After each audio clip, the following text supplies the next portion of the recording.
Seigneur, ouvre mes lèvres. Et ma bouche publiera ta louange. Notre Père qui es aux cieux, que ton nom soit sanctifié, que ton règne vienne, que ta volonté soit faite sur la terre comme au ciel.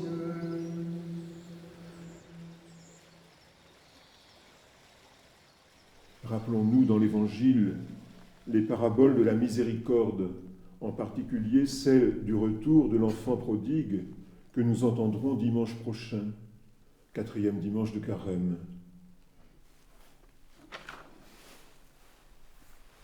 L'amour du Père nous attend toujours. Les portes du pardon, je crois que c'est une expression de la liturgie orientale, nous sont toujours ouvertes.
Celui qui avait beaucoup recueilli n'en avait pas trop, et celui qui avait peu recueilli en avait assez. Chacun avait recueilli ce qu'il pouvait manger.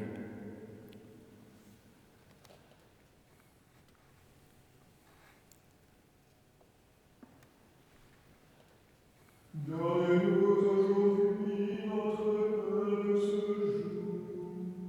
Pardonne-nous nos offenses, comme nous pardonnons aussi à ceux qui nous ont offensés. Et ne nous laisse pas entrer en tentation, mais délivre-nous du mal.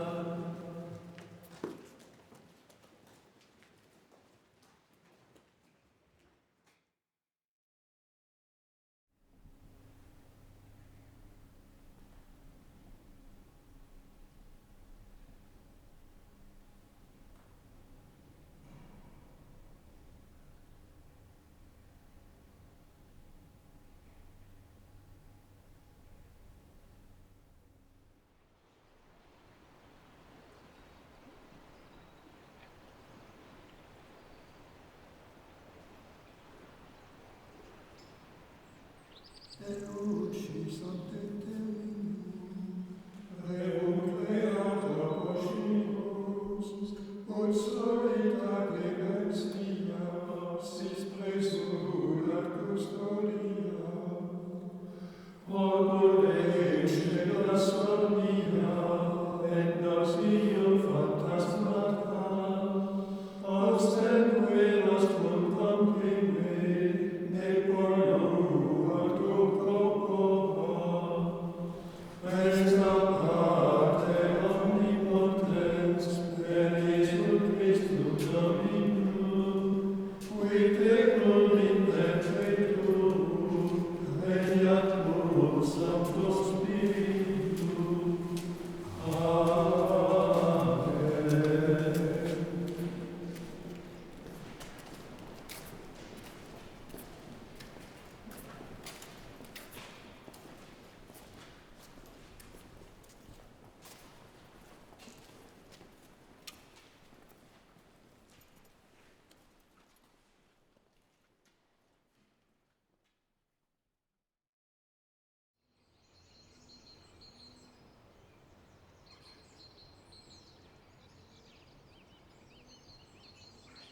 À l'origine, quand l'abbaye du Bec est fondée, c'est un paysage de forêt, de marécages, de landes.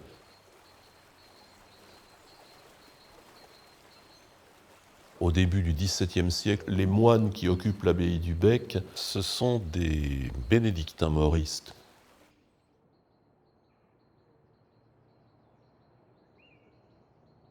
Les mauristes apparaissent dans un contexte de très grande crise de l'Église en France, puisque nous sommes au sortir des guerres de religion.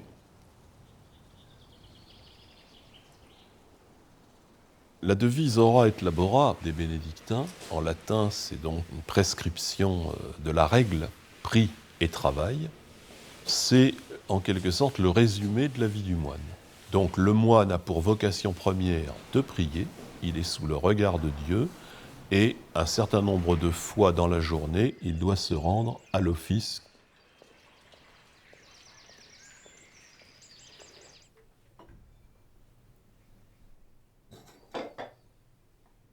Le travail manuel, chez les mauristes, est un impératif parce qu'il les remet devant leur humaine condition.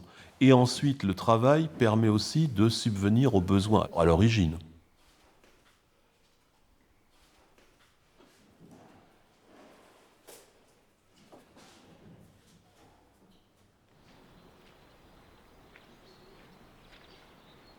On doit aussi parcourir un certain nombre de connaissances intellectuelles, culturelles.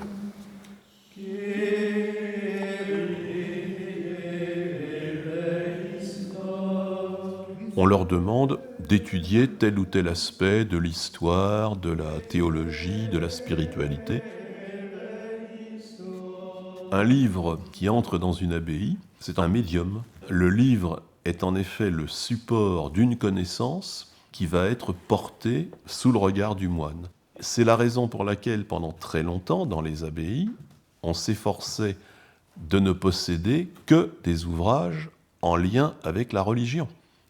C'est-à-dire que le moine était autorisé et conseillé d'étudier la Bible, les pères de l'Église, l'Écriture sainte, l'Histoire sainte.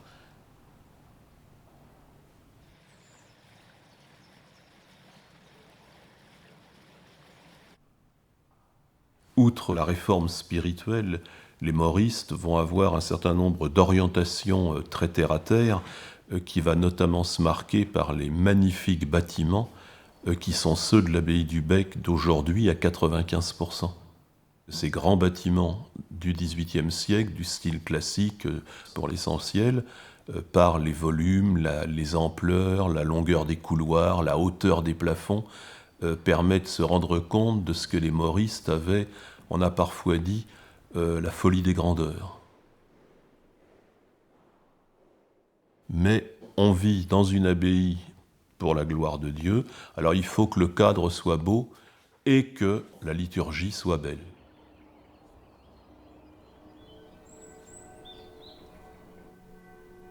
Quand vous regardez ce réfectoire devenu église, construit dans les années 1740-45, il est typiquement de l'époque mauriste, au moment où elle est la plus flamboyante. On est à l'apogée de l'art mauriste au Bec. L'architecture de la voûte, des grandes fenêtres, qui, elles, sont par le plein cintre des formes romanes, mais par leur forme presque ogivale, gothique, elle est très sobre. Il n'y a pas de fioritures, il n'y a pas de sculpture.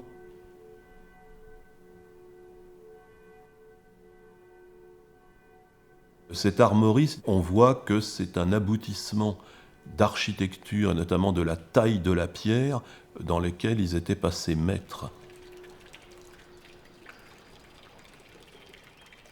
Le cloître du Bec est du milieu du XVIIe siècle, et lui, il a été copié sur un cloître bien connu, qui était, lui, médiéval, donc nettement gothique, qui était le cloître de l'abbaye de Monte Cassino. L'ordre architectural qui a été utilisé, c'est l'ordre composite, qui est un ordre typiquement hérité des Romains. Quand vous regardez le cloître et ses clés de voûte successives, il n'y en a pas deux pareilles, donc il y a un grand travail de recherche dans la sculpture des clés de voûte.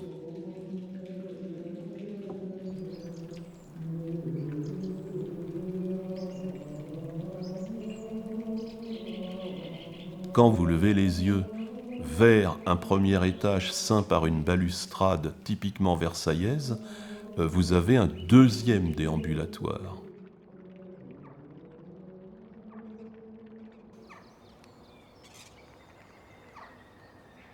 La tour Saint-Nicolas, elle est bien plus ancienne, puisque telle que nous la voyons aujourd'hui, elle est de la fin du XVe siècle.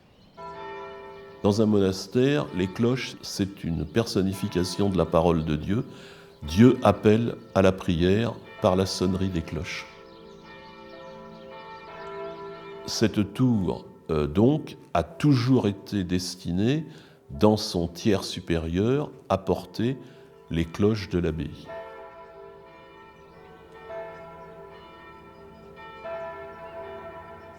Les moines ont toujours vécu au contact d'une certaine nature. C'est un bienfait que Dieu donne.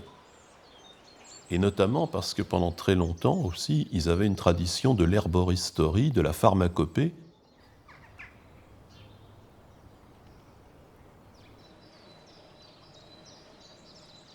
Ces jardins de la cour de France du Bec avaient une structure géométrique.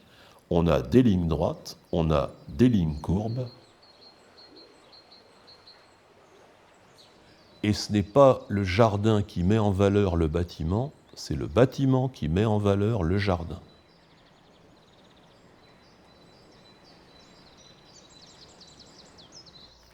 Le site d'une abbaye, il faut que ce soit silencieux, isolé, loin de tout.